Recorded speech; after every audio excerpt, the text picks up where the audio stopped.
Dan saya pribadi pun tadi ya istilahnya ya merasa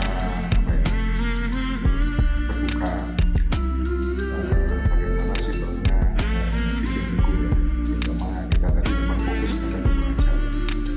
Kita materi dan juga karya dari pemateri cukup menarik, bagus, dan link tadi juga kelihatannya membantu teman-teman dosen STIKOM untuk melanjutkan. Dan saya yakin satu bulan lagi teman-teman dari STIKOM akan bisa mengantarkan atau minta tolong kepada pihak Deepublish menerbitkan buku ajar terutama.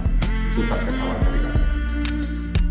Sekali lagi saya ucapkan terima kasih kepada Pak Garang dan Pak Ardi yang telah seharian dan jauh-jauh dari Jogja datang ke kota kami Banyuwangi. Semoga amal baik Bapak-Bapak sekalian bisa diterima oleh Allah, oleh Tuhan, dan juga kedatangan Bapak berdua ini menjadikan kerjasama kami yang sudah terjalin akan semakin